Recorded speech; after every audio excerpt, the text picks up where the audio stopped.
What's up, guys? Alex Jason back here with a brand new video. Hopefully, you have a good day, afternoon, or night, ever on this world. And I just wanted to say, that music by 21 Savage, Metro Boomin, Travis Scott, the whole dealio. I think there's like 10 rappers in all those songs. Is pretty fire. Now, I recommend to check it out if you don't like rap music. It's actually not too bad. It's not like wicked bad. Like there's like a soft beat in there. Sorry if it's like I look like a ghost, like the sun. I shut my shades, but they're not working very well right now. And hopefully like that little skit at the beginning. But anyways, let's get into what this video is really about. This video is about, I know I'm a little late on this, but like nothing's happened, so I'm not that late. What's going on with Eric Bledsoe? Exactly. We haven't heard anything about it in the past week and a half. He wants out. That's he tweeted. I saw this tweet actually when it came out. I was looking at my Twitter feed and it said, hey, I saw Eric Bledsoe. He wants out. I want to put the tweet right here.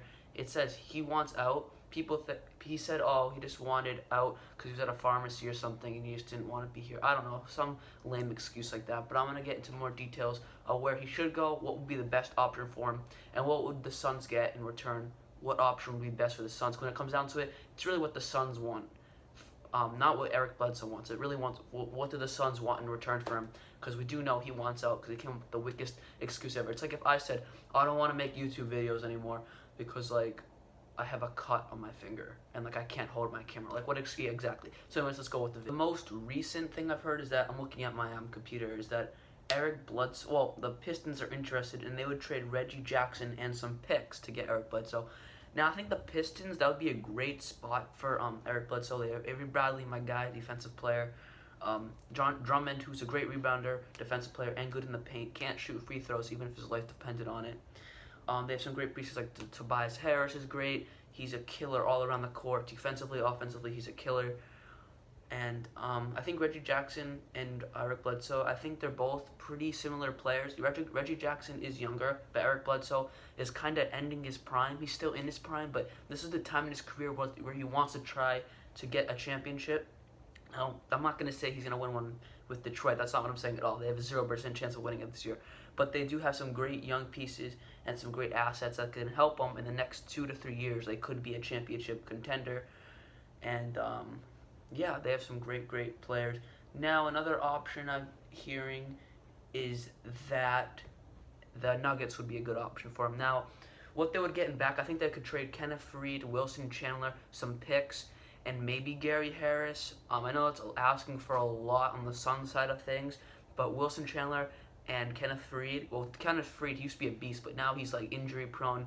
He's hurt. He doesn't really do much, but he'd be great in the backcourt.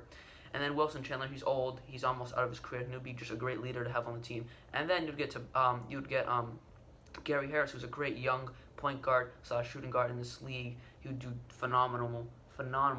I can't say the word, you know what I'm trying to say here. And then for some picks, you can get a second round pick.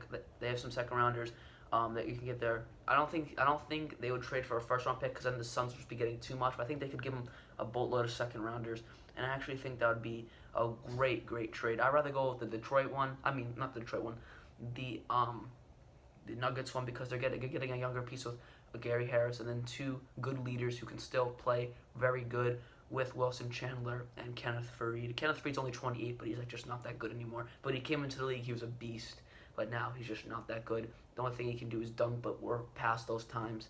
You gotta be able to shoot, and he's not very good at that.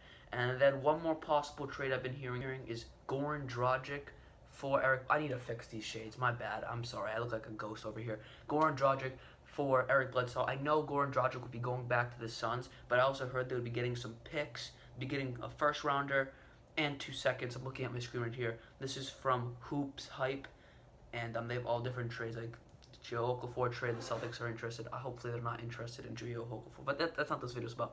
Eric Bledsoe. And I think that would be actually a good trade.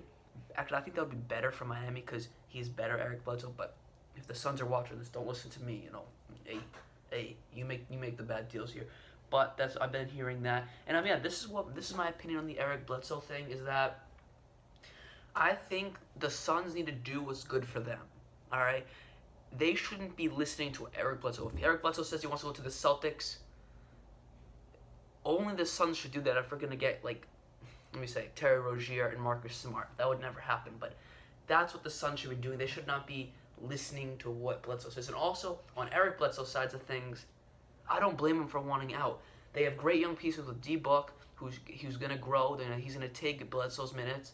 And also, Bledsoe's in his prime. He's just leaving his prime. He's like 29, going to be 30. So he's kind of stepping away from his prime. This is the time in his career where he could start winning a championship, getting to the playoffs. And he's done everything for the Suns organization. He's done absolutely everything for the Suns. He's never brought them to the playoffs, but he's been very darn close. He's averaging 25 points a game when he's healthy. When he's not healthy, he's averaging 18. That's great. But now with D-Book on the team, him, it's kind of stepping back. It's more Book's team and not Bledsoe's team. I don't blame him for wanting to leave to get better pieces around him. And I'm not saying the Suns have terrible pieces. Mark my words, 5-10 years, no, less than that, 3 to 5 years, the Suns are going to be a championship contender, big playoff team, just because of the fact Golden State's going to be slowing down, the Celtics are going to be rising up with the Suns, and the Cavs are going to be slowing down because LeBron's probably leaving after the season. So it's going to be the Suns' time in a few years because they have great young pieces: Alex Len, Dragan Bender, Tyler Ulis. I'm forgetting so many people. The guy who is now starting for Eric Bledsoe, Jakes, I forget his name. So many young pieces that it's just, I can't even name them all. I know who's their starting power forward. I'm blanking out. But there's so many young pieces that they have so much potential, and I can't wait to watch them in the next few years. I even like watching them now because they're just a great young team. Anyway, so this is my opinion on the Eric Bledsoe trade. And I hope you guys did enjoy the video. And like always, peace.